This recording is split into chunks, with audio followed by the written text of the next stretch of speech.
Léo Michou va vous présenter un spectacle dès que j'ai fini de parler, en fait. Il est journaliste chez Blick.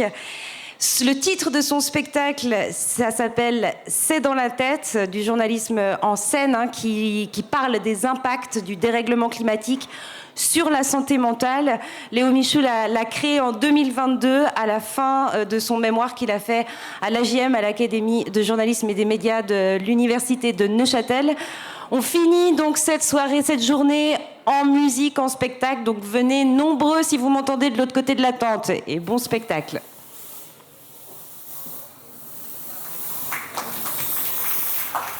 Un milliard de personnes pourraient vivre d'ici 2050 dans des zones côtières menacées par la montée des eaux. Les familles doivent Ce qui était annoncé déjà depuis plusieurs dizaines d'années est en train de se produire. Il y aura de plus en plus de déplacements et je pense que c'est dans l'intérêt de personne. Le réchauffement en Suisse, c'est à peu près le double de la moyenne.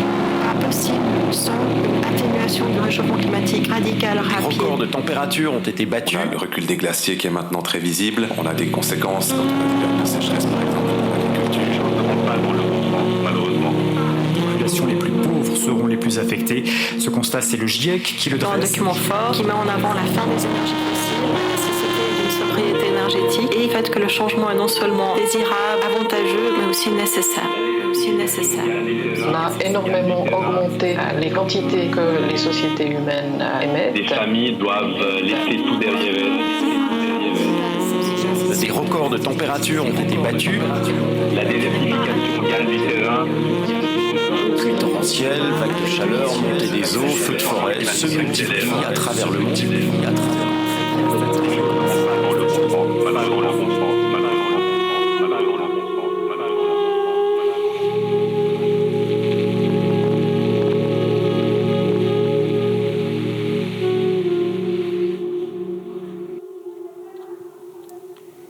La catastrophe écologique qu'on est en train de vivre, elle est souvent dans ma tête. Elle prend de la place. Elle s'en va pas. Que ça soit en tant que journaliste ou en tant qu'individu, j'ai toujours quelque part, dans un coin de ma tête, des échos du dérèglement climatique. Des passages d'études, des mots d'experts interviewés qui résonnent comme des coups de poing. Croyez-moi, c'est pas facile d'en parler ici devant vous, déjà parce que vous êtes un peu flippant, et surtout parce que j'ai pas l'habitude d'être sur scène. En tant que journaliste, je suis surtout derrière mon bureau, derrière mon ordinateur, quelquefois sur le terrain ou dans un studio. Mais là, je suis devant. Soyons clairs, le sujet du spectacle que je vous présente ici à Bienne, c'est la parole des gens qui vivent des événements climatiques extrêmes et les conséquences sur leur santé mentale. C'est pas moi et ce que j'appelle mon éco-anxiété en dents de scie. Non, l'idée c'est d'aller un peu plus loin.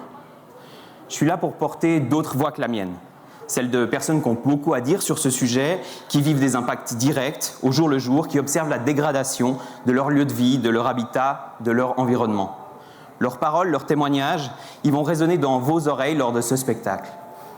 On va essayer de comprendre ensemble comment le dérèglement climatique crée du deuil, impacte la santé mentale. Le deuil de proches, bien sûr, mais aussi le deuil de souvenirs, de lieux importants et d'environnements familiers. Imaginez-vous tout perdre, du jour au lendemain, vous retrouver seulement avec ce que vous avez ici, sur vous, dans cette salle. Votre maison, votre chez vous, votre coin de pays, imaginez-vous le voir disparaître du jour au lendemain, se dégrader peu à peu, l'endroit dans lequel vous avez construit votre vie, votre parcours. Je vous fais juste un rapide aperçu de la théorie sur la question. En somme, la littérature scientifique, elle distingue 3 types d'impacts du dérèglement climatique sur la santé mentale. Indirect, graduel et direct. L'éco-anxiété que je ressens, ou même la solastalgie, vous savez, cette espèce de nostalgie ou de désolation pour un environnement familier dégradé par le dérèglement climatique, ces éléments ne constituent qu'un seul pan de la problématique. On peut parler ici des impacts indirects sur la santé mentale. Les personnes touchées ne font pas directement face aux conséquences du dérèglement sur leur propre environnement. Précisons aussi qu'avec l'éco-anxiété et la solastalgie, on ne parle pas de troubles psychiques ou de maladies mentales. Les impacts graduels, eux, surviennent progressivement chez les populations touchées par des événements comme la montée des eaux, la fonte des glaces, les sécheresses de plus en plus intenses. Leur environnement se modifie lentement, leurs terres agricoles ne produisent plus suffisamment ou leur zone habitable se réduit petit à petit. Là, c'est la dépression qui frappe le plus durement. La recherche note une augmentation des troubles dépressifs, des troubles de l'anxiété et même du taux de suicide chez les populations confrontées à ce type de conséquences. Les régions insulaires, côtières ou encore les endroits les plus secs du globe sont les plus touchés. Mais bon, c'est super loin d'ici. Est-ce que vraiment faudrait s'y intéresser ? Enfin, les impacts directs, ce sont les conséquences d'événements climatiques extrêmes. Lorsque l'événement climatique est suffisamment intense, destructeur pendant une courte période de temps. Des feux de forêt, des ouragans, des inondations. Si on se met à lister les pays dans lesquels c'est arrivé, ça va nous prendre un moment. Ces événements meurtriers, destructeurs, favorisent les tendances au traumatisme psychique chez les personnes qui les vivent, comme les syndromes de stress post-traumatique, PTSD, qui peuvent durer longtemps, et c'est un problème. Dans ce cas-là, la littérature relève des augmentations de 20 à 50% quand même de taux de syndrome de stress post-traumatique, mais aussi de troubles dépressifs et anxieux. Ça ne nous concerne pas plus que ça ici, en Suisse, diraient certains, mais admettons que pour l'instant, en tout cas moins régulièrement, mais pensez à la tempête à la Chaux-de-Fonds il y a 2 ans, ou à la catastrophe de Blatten, plus récemment, et on va en reparler. Le dérèglement climatique a encore d'autres impacts sur la santé mentale, auxquels on pense un petit peu moins. Les patients déjà atteints de troubles psychiques seront bien plus affectés que les autres. Lors des vagues de chaleur et de canicules, le sommeil des patients schizophrènes ou bipolaires est déréglé, ce qui favorise l'apparition et l'intensité de leurs troubles. On peut enfin penser à la migration climatique, un facteur de stress important pour les personnes qui n'ont d'autre choix que de quitter leur lieu de vie, de se réfugier ailleurs, pour des raisons environnementales tout du moins. Mais bon, pour parler des impacts les plus directs, laissez-moi vous présenter Marie-Claude et Philippe Ravenel. Mais oui, vous savez les Ravenel, la famille vaudoise de Trélay, juste en dessus de Nyon, près du lac Léman. Ce couple est parti s'installer en Australie il y a 18 ans, plus précisément dans le village de Cobargo, dans la vallée de Bega. Pour vous situer, c'est en Nouvelle-Galles du Sud, entre Sydney et Melbourne. Je les ai rencontrés il y a 3 ans, et même s'ils avouent se sentir parfois mal à l'aise de raconter leur histoire encore et encore, ils m'ont fait assez confiance pour me le raconter encore une fois et pour que je vous le transmette. Marie-Claude, elle bosse dans un centre de santé comme masseuse. Et Philippe, il est ferronnier d'art. Il travaille le métal dans sa forge, dans son atelier, tout près de leur maison. Il est aussi pompier volontaire et il effectue régulièrement des missions dans sa région. Fin 2019, la côte est de l'Australie subit une des sécheresses les plus longues et intenses de son histoire, la pire selon certains climatologues locaux. Vous vous souvenez certainement de ces images, en 2019, de koalas pris dans les flammes. Depuis 2 ans, les réserves d'eau commencent à manquer. Cette situation culmine à partir de 2019 et se terminera en mars 2020. Ces conditions climatiques sans précédent ont évidemment facilité l'apparition des feux de forêt en Australie. Elles ont rendu plus difficile la lutte contre les flammes. En Australie, les incendies de forêt sont un phénomène commun. Ils ont même leur saison. Selon Philippe, cette saison des incendies de forêt, elle débute chaque année de plus en plus tôt et se termine chaque année de plus en plus tard. Le dérèglement climatique induit par l'homme a entraîné une augmentation de 30% du risque de déclenchement de feux sauvages en Australie, selon une étude parue en 2020 dans la revue Nature. Le risque de feux extrêmes, ou méga-feux, comme on les appelle justement depuis ces incendies-là, aurait quadruplé depuis 1979 et été multiplié par 9 depuis le début du XXe siècle. Sur un autre continent, en Amérique du Sud, le Brésil a vécu à peu près en même temps des incendies d'une ampleur similaire. Chez Philippe et Marie-Claude, le ruisseau d'à côté avait cessé de couler depuis des semaines. Ça leur était jamais arrivé auparavant, l'herbe est complètement brûlée, leur bassin de retenue d'eau est au plus bas. Autour de Noël, en plein dans cet été australien suffocant, la sœur de Marie-Claude et sa famille sont en visite en Australie, depuis la Suisse. Le programme des voyageurs, c'est d'aller fêter la nouvelle année à Melbourne, à 10 heures de route de Cobargo. Nos Australiens d'adoption, Marie-Claude et Philippe, prennent leur voiture le long de la côte sud pour déposer leurs invités à Bairnsdale, à mi-chemin entre leur maison et Melbourne. Mais le retour à la maison ne va pas se passer comme prévu.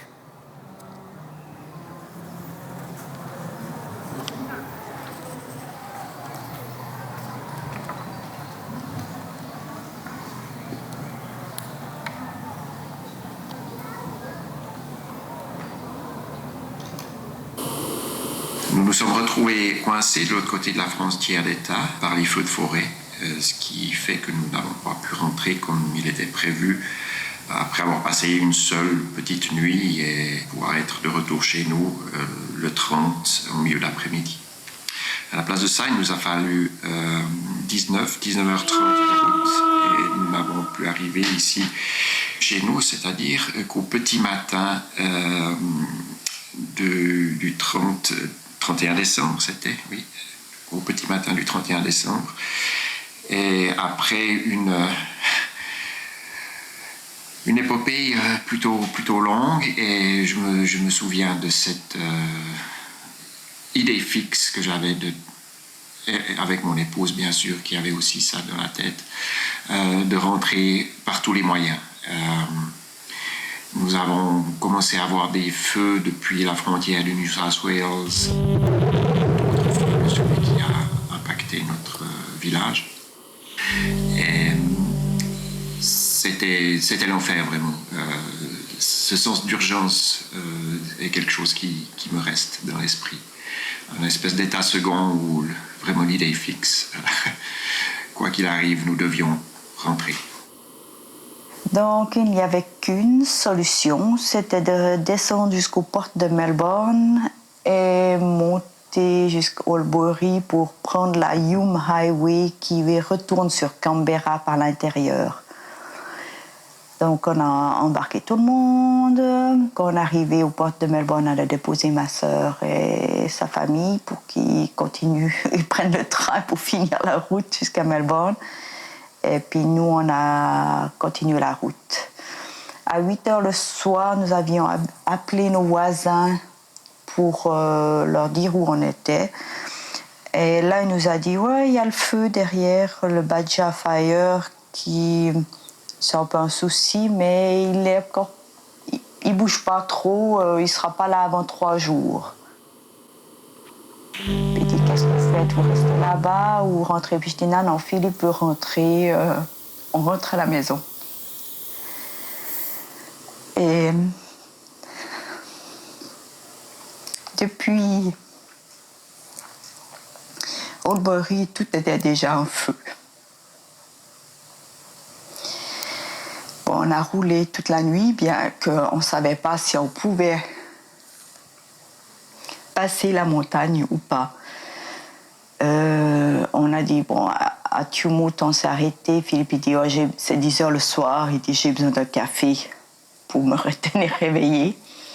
Et là, il y avait 2 policiers. On leur a demandé si la route était ouverte pour aller jusqu'à Cooma, à travers la montagne. Il nous dit, vous connaissez la route? Puis on dit, on l'a pris une fois. Il dit, mais ne roulez pas plus qu'à 70 km/h parce qu'il y a des centaines de kangourous sur la route. Et en effet, il y en avait partout. Ça sautait, ça sautait. Mais bon, on a passé et voilà, on a continué. Arrivé à Bemboka, en mi-chemin de la côte, si on veut bien.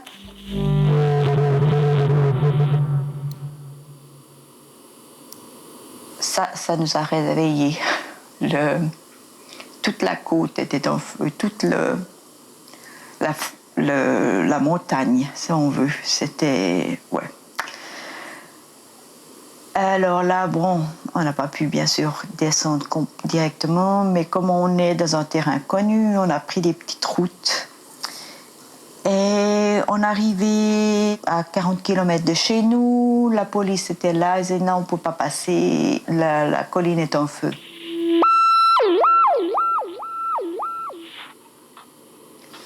On retourne, on s'arrête au caserne des pompiers de Biga.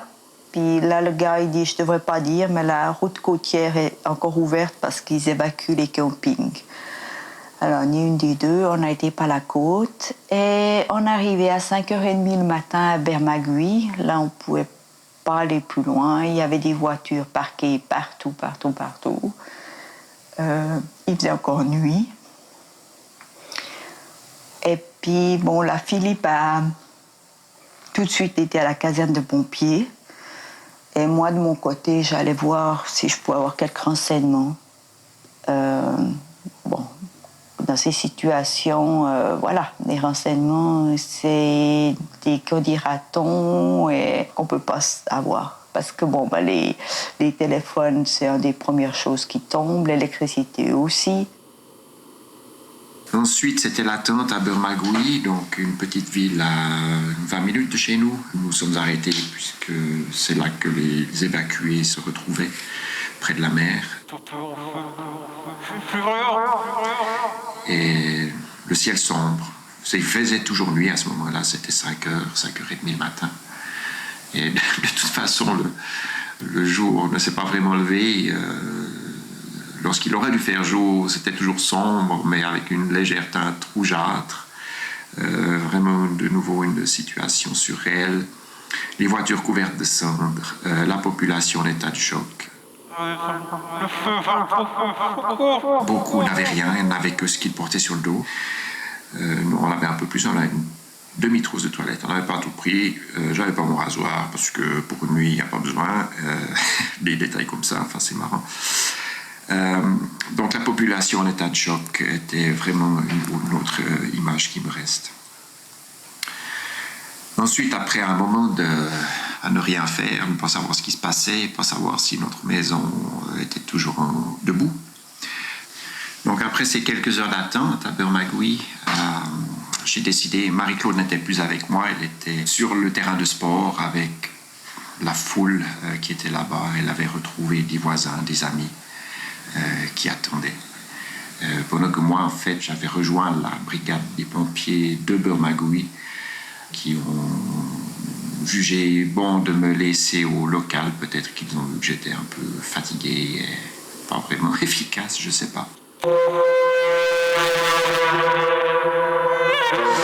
Enfin bref, au bout d'un moment, étant fatigué de ne rien faire, de ne pas savoir, j'ai sauté dans notre 4x4 et j'ai pris de nouveau une autre route que la route directe, sachant pertinemment que la route directe, passant à travers la forêt, serait inabordable.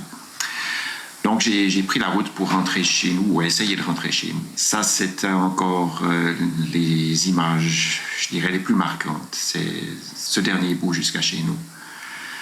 Avant d'entrer au village, les premières maisons détruites, les maisons d'amis.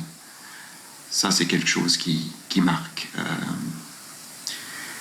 Ensuite, l'arrivée au village, la moitié de la rue principale du village était complètement détruite. À ce moment-là, c'était 10h30 le matin. Il n'y avait plus rien à faire. Les pompiers étaient en train de nettoyer ce qui était là. Le gros du feu était passé pour le moment. Donc là, ensuite, les 10 km entre le village et chez nous, une maison après l'autre, de nouveau des amis, des voisins, détruites. Et cette image qui me reste, juste les derniers 100 mètres pour arriver chez nous, je vois les cheminées de la maison. Oh, je me dis, superbe, elle a tenu. Mais au moment d'arriver au chemin d'accès, il n'y avait plus que les cheminées, en fait. Donc ça a été la déception, là, les bras tombent, enfin, je ne sais pas, c'est vraiment le dépit. C'était dur. Et là, qu'est-ce qu'on fait? On pense qu'on fait quelque chose d'utile, on trouve un peu d'eau, on verse sur quelque chose qui... Il n'y a plus rien en fait, mais on verse un peu d'eau sur les dernières petites flamèches qui restaient. Et c'est un autre signe de l'intensité du feu.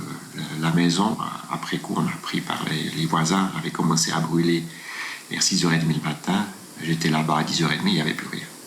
Un petit peu quelques flammes qui sortaient des piliers de bois qui étaient encore à moitié enterrés.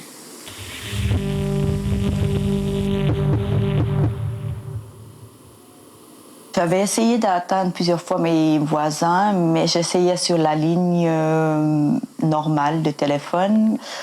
Et tout d'un coup, je me suis dit, attends, je vais peut-être texter sur leur mobile. Là, ils m'ont répondu tout de suite qu'ils allaient bien, mais qu'ils n'avaient rien pu faire pour chez nous. À ce même moment, je crois que Philippe arrivait chez eux. Alors, voilà, on était fait, on n'avait plus qu'à attendre, et je sais pas quoi, attendre. Bon, moi, je suis partie un moment sur la plage pour essayer de m'éclaircir les idées, mais bon, on peut pas dire que c'était très joli parce qu'on était dans la fumée, on arrivait à peine à respirer.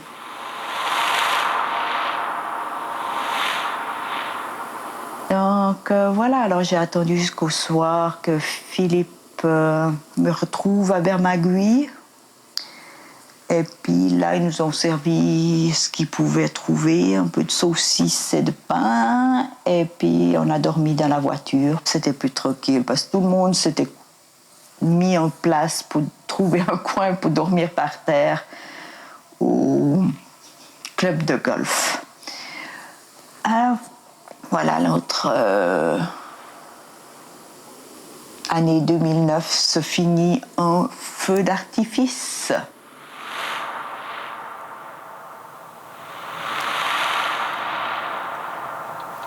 Évidemment, Marie-Claude, elle voulait terminer par l'année 2019, pas l'année 2009. La perte de leur maison, c'est un dommage matériel important. Avec les flammes, c'est des années de souvenirs qui ont disparu. Ce drame a évidemment eu aussi des impacts sur leur santé mentale, celle de leur communauté. Les flammes ont ravagé une zone équivalente à la taille de la Belgique. Donc on peut imaginer le nombre de personnes touchées. À Cobargo, le bilan est lourd. 4 personnes sont décédées dans les flammes, dont un père et son fils. Et plusieurs centaines d'habitations ont été détruites par les flammes.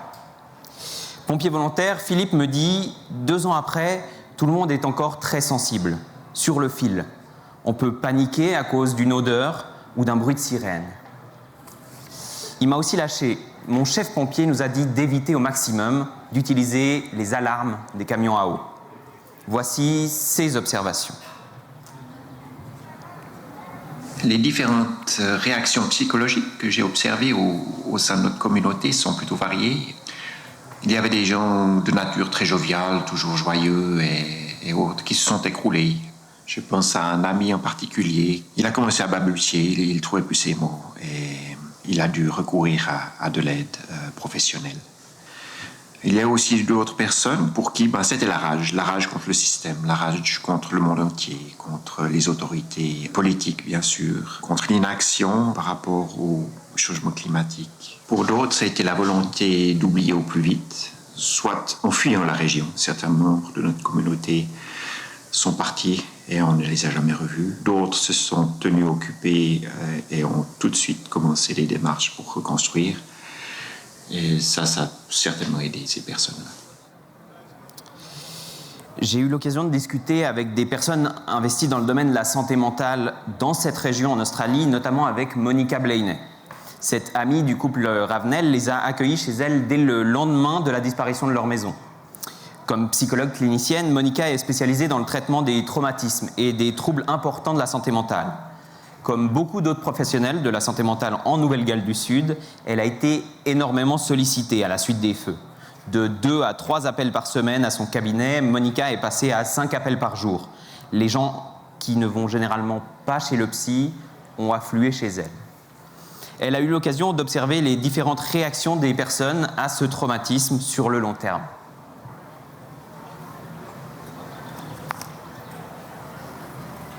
Tout le monde a été affecté d'une manière ou d'une autre. Je l'ai remarqué chez mes amis, dans ma vie personnelle, ainsi que dans ma vie professionnelle. À bien des égards, ces impacts sont assez prévisibles. Si on examine les traumatismes et ce qu'il se passe sur le plan psychologique, on observe une phase aiguë par laquelle passent les gens au début. Un stade avec beaucoup d'adrénaline et une réactivité extrême. Parfois, ils font des cauchemars. Ils sont confrontés à des images intrusives de choses qu'ils ont vues. Et ces choses surgissent dans leur tête alors qu'ils n'y pensaient même pas. Baisse d'humeur, irritabilité, état de colère. Au fil du temps, environ 2 à 3 mois après un traumatisme de ce type, beaucoup de personnes se retrouvent dans un état beaucoup plus stable psychologiquement. Même s'il y a des répercussions matérielles, comme le fait de ne plus avoir de maison, d'endroit où vivre, l'impact du traumatisme est passé. Mais pour ceux qui restent traumatisés, on peut envisager un diagnostic de symptômes de stress post-traumatique. Cela nécessite un traitement qui doit être assuré par un professionnel. Aujourd'hui, il n'y a plus beaucoup de personnes qui sont encore aux prises avec le stress post-traumatique. Cependant, beaucoup de gens sont en état d'hypervigilance, déclenchés par des choses comme la fumée, l'odeur de la fumée, les jours chauds et venteux, trop de jours sans pluie. Les gens commencent à penser qu'avec ce temps sec, les feux peuvent facilement recommencer. Pour beaucoup, la perspective de l'été est encore effrayante. À ce moment-là de cette conférence spectacle, il y a bientôt 3 ans, quand j'ai monté ce projet, je pensais vous dire la chance qu'on a de vivre en Suisse, dans notre climat du milieu du continent européen, plutôt sympa. Depuis, on a vécu plusieurs épisodes caniculaires importants, nos glaciers perdent les eaux de manière de plus en plus visible. Nous aussi pouvons être solastalgiques d'un environnement helvétique de plus en plus impacté. On ne peut pas vraiment dire que la Suisse contient uniquement des impacts indirects du dérèglement climatique, ou qu'il n'y aura que des échos anxieux. On voit se dessiner des impacts graduels, en cas de sécheresse, d'augmentation des températures sur le long terme, ou même des impacts directs si des catastrophes climatiques de grande ampleur venaient arriver jusque chez nous, que ce soit des feux de forêt ou des épisodes de tempêtes importants, comme à La Chaux-de-Fonds, il y a quelques années. Et vous me voyez venir, on peut clairement aussi penser au glacier du Birch, qui vient de dévaster Blatten, il y a une semaine. Il faudra attendre pour que le lien avec le dérèglement climatique soit clairement établi, mais certains experts font déjà le pas. La suspecte principale, c'est l'augmentation des températures, qui fait fondre le permafrost et fragilise les équilibres entre glace, pierre et cours d'eau, en particulier dans le Valais et dans les Alpes. Là aussi, j'ai voulu demander à une familière de la région ses premières impressions. Alexandra Pugin est née à Steeg, un village lui aussi menacé, à l'entrée de la vallée du Lötschental. Elle a passé toute son enfance à et autour de Blatten, où elle garde beaucoup de souvenirs.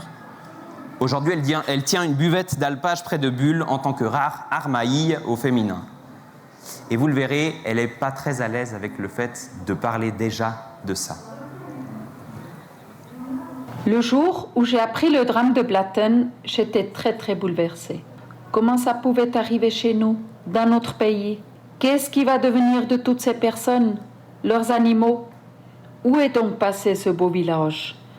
Toutes ces questions et encore bien d'autres trottaient dans ma tête. Pendant 5 nuits, je me réveillais et je voyais cette catastrophe devant mes yeux. Est-ce que cela est dû au réchauffement climatique ou est-ce que la montagne est tellement vieille et fatiguée par le gel, le soleil, la pluie et la neige? Je ne peux pas vous répondre. Ce que je sais, c'est qu'il y a déjà bien des années qu'il y a des montagnes qui tombent et malheureusement, il y en aura très certainement encore. J'espère de tout cœur que les habitants de Blatten vont trouver la foi pour surmonter cette terrible catastrophe. Je pense très fort à eux. J'espère qu'ils seront assez forts pour reconstruire leur village. Liebe Leute von Blatten, ich wünsche euch alles Gute, viel Kraft für das Leid und Glück zu überstehen. En effet, ça ne devrait pas aller en s'améliorant. Les scénarios climatiques de Météo Suisse prévoient par exemple des évolutions qui vont en ce sens. Des étés plus secs, des hivers peu enneigés, de plus fortes précipitations, une augmentation des jours tropicaux et si les émissions de CO2 continuent de grimper au rythme qu'elles ont actuellement, une augmentation des températures moyennes jusqu'à 3,3 degrés. Donc le fait est que les événements environnementaux extrêmes seront de plus en plus fréquents, de moins en moins loin de nos plates-bandes et qu'il faut s'attendre ici aussi à faire face à des impacts graduels, voire directs sur notre santé mentale. Et pourtant on reste chanceux. Notre situation n'est pas comparable à celle des montées des eaux au Bangladesh, dans les zones côtières et dans les îles du Pacifique, ou à la fonte des glaces dans le cercle polaire, la sécheresse accrue au Mozambique, au Mali ou au Niger.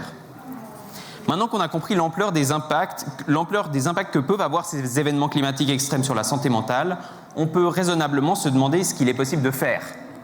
De faire pour les résoudre, les atténuer, qu'est-ce qu'il est possible de mettre en place?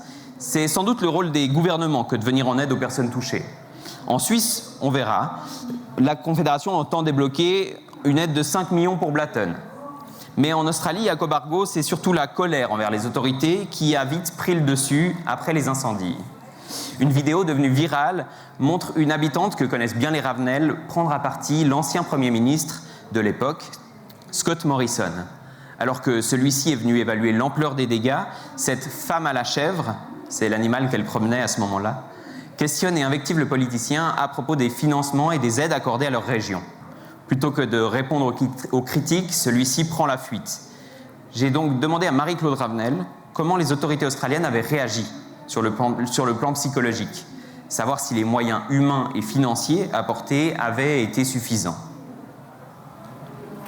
Ils ont mis du temps à réagir. Ils ont essayé d'envoyer des psychologues supplémentaires pour aider dans la région, mais de nouveau, dans des cas comme ça, les patients, ils aiment bien suivre la même personne, pas voir une personne une fois, une autre fois.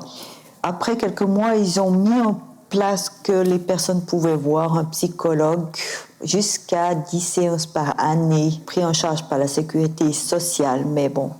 Bonne chance pour trouver un psychologue dans la région qui voulait prendre des nouveaux clients. Ça, c'était un gros problème. Mais bon, c'était surtout les volontaires qui ont pris le relais, qui ont aidé psychologiquement tout ce monde. La Croix-Rouge, Saint-Vincent-de-Paul, les services religieux ou laïques, mais surtout les membres de la communauté qui ont mis en place des rencontres, des soirées pour que les gens puissent discuter, qu'ils puissent dire leurs craintes, leurs peurs. Donc, le gouvernement, oui, ils ont fait un petit truc pour dire qu'ils ont fait quelque chose, mais c'est plus les volontaires, la communauté qui a mis en place quelque chose. La communauté comme ressource psychologique, cette notion, elle est revenue systématiquement dans les études que j'ai pu lire, chez les experts que j'ai interrogés et chez les gens avec qui j'ai discuté. Pour les personnes touchées, ça a vraiment été important de pouvoir partager son expérience avec des voisins, des amis, des connaissances qui avaient eux aussi vécu les flammes. La grosse difficulté au niveau de la communauté lors des feux en Australie, ça a été l'arrivée du coronavirus. Quelques mois seulement après les incendies, Marie-Claude, Philippe et Monica Blaney m'en ont parlé. Les activités de groupe organisées spontanément ont dû s'arrêter. Chacun a dû rentrer chez soi. Aujourd'hui, 5 ans après les feux, il s'agit pour la communauté de travailler ensemble sur ce traumatisme, afin de le surmonter collectivement. C'est ce qu'essaye de faire Philippe, avec une idée que je trouve, permettez-moi de déroger à mon objectivité journalistique, particulièrement belle. Ce projet qui constitue le gros de son labeur en ce moment, c'est celui de forger un grand arbre métallique qui sera installé sur la place du village une fois terminé. Près de 4 mètres de hauteur, un banc à son pied, un objectif de 2500 à 3000 feuilles en métal, façonnées une par chacun des membres de cette communauté. Voici comment Philippe décrit son projet. Pour moi, personnellement, cet arbre est l'occasion de partager le vécu des membres de notre communauté. Les émotions qui ressortent lors de ces sessions de forge sont très variées. Il y a beaucoup de rires, mais il y a aussi des moments très émotifs, avec des larmes et de chaleur humaine. Et c'est vraiment un projet qui amène tellement de choses aux participants. Chaque personne qui vient, même si certaines fois on a des participants qui arrivent avec une mine, on va dire, pas très joyeuse, en général, tout le monde repart avec le sourire. Et le sentiment d'avoir participé à quelque chose d'important quelque part, et puis aussi de conjurer ce drame qui est arrivé dans les environs en utilisant le feu pour créer quelque chose qui restera, nous l'espérons, pour des générations, et qui sera, lorsqu'il sera complet, érigé dans la rue principale de Cobargo, afin que tout le monde puisse le voir et se rappeler ce qui s'est passé cette fameuse nuit de Nouvel An 2019. Le site internet de ce Cobargo Community Tree Project indique vouloir créer quelque chose pour commémorer ce qui s'est passé, pour reconnaître ce que nous avons perdu et en même temps ce que nous avons gagné en termes de force collective. On a donc bien là l'idée d'une communauté qui, aussi bien juste après l'événement climatique extrême que des années plus tard, travaille à surmonter collectivement un traumatisme. La ressource la plus mentionnée, c'est de parler de son traumatisme, de son état mental, d'extérioriser les événements vécus. Si on se sent prêt ou prête à le faire, on peut donc se tourner vers des personnes en qui on a confiance, qui vivent des situations similaires à la nôtre, potentiellement via des groupes de parole. Il faut évidemment de l'autre côté des personnes prêtes à entendre. Ou alors on peut se tourner vers des professionnels. De plus en plus de psychiatres, de psychologues intègrent la question écologique à leur pratique. Le professeur Philippe Conus, médecin-chef du service de psychiatrie générale au CHUV, m'explique la pratique de son unité lorsqu'elle reçoit des personnes qui estiment souffrir d'atteintes à la santé mentale en lien avec le dérèglement climatique. On a des prises en charge, des interventions psychodynamiques brèves, c'est-à-dire qu'on a à notre porte d'entrée des personnes qui viennent avec ce qu'on appelle des troubles de l'adaptation, un sentiment de mal-être dans un certain contexte particulier. On explore les raisons, le contexte, et puis Voilà, ensuite, pourquoi est-ce que ce contexte auquel, encore une fois, nous tous sommes exposés, pourquoi ça prend une telle résonance chez certaines personnes? Et là, c'est parfois en lien avec la façon dont on est structuré. Ça peut être cette extrême sensibilité et cette tendance à être vraiment pris et déséquilibré gravement par ces questions climatiques peut être en résonance avec d'autres choses. Si on a été négligé, si on a été traumatisé, probablement que tout problème auquel on est confronté prendra une résonance particulière liée à comment on s'est structuré dans un tel contexte, quoi. Si on voit une piste de cette nature, on va explorer ça et voir avec la personne comment ça fait que la sensibiliser avec quoi ça rentre en résonance, puis peut-être réparer un petit peu ses souffrances plus anciennes pour qu'ils surréagissent moins. D'autres qui viennent simplement avec une anxiété à l'égard du milieu, je pense que le moyen, c'est effectivement de s'orienter vers l'action. Souvent, c'est un peu une ignorance des possibilités d'action qu'il y a. Et puis là, c'est d'essayer de mobiliser cette énergie, cette angoisse qui nous ronge comme une force pour agir et pour construire le monde futur. Utiliser ces sentiments, son vécu comme vecteur d'une action écologiste, ça peut vouloir dire s'investir sur le plan militant, sur le plan politique ou collectif, ou simplement chercher de manière individuelle à vivre de manière plus respectueuse de l'environnement.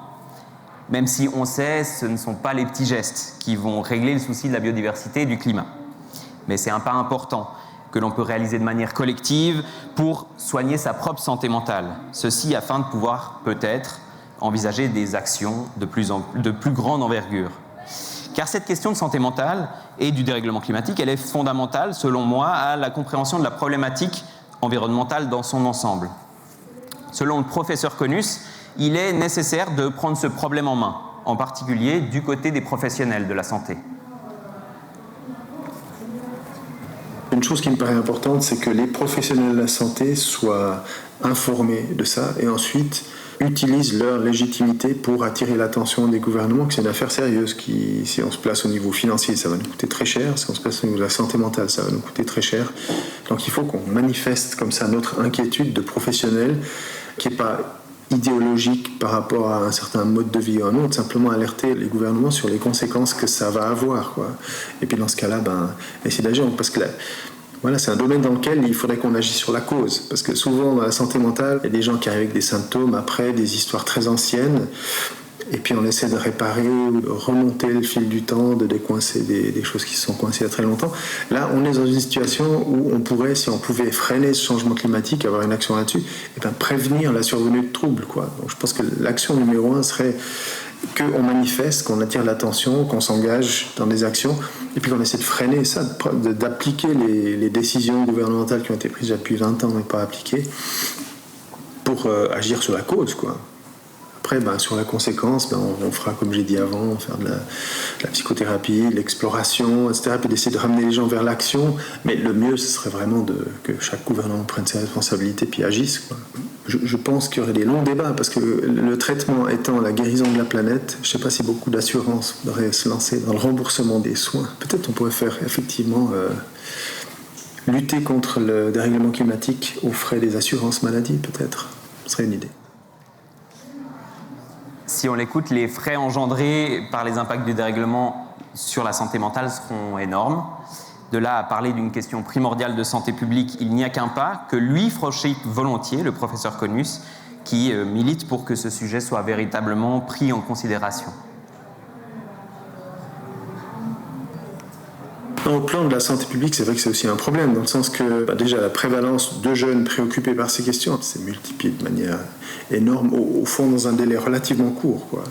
Et puis je pense que c'est pas en voie de se ralentir, parce qu'on est extrêmement informé. Alors le choix pour les jeunes, c'est soit ils s'intéressent, se préoccupent, et puis après développent un certain sentiment d'impuissance, soit c'est le déni. Il y en a aussi quand même un certain nombre qui sont assez déconnectés de ça, mais tôt ou tard ça les rattrape. Puis après, l'accélération du nombre d'événements, ça va très clairement avoir un impact majeur. Ça, je pense qu'on peut s'y attendre, sans compter tout l'impact des tensions entre les pays. Et voilà, quand il manquera des ressources, il va y avoir des tensions, et puis des conflits, et puis des migrants, et puis donc le déséquilibre auquel on peut s'attendre sans être trop pessimiste, c'est un déséquilibre qui est quand même assez majeur. Donc je pense que tôt ou tard, c'est une vague qui va doubler celle du Covid, par exemple, quoi.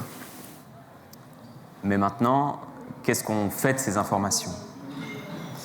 En tant qu'individu, moi, j'ai compris que mon éco-anxiété, c'est pas une finalité, que c'est juste la face visible d'un problème plus large.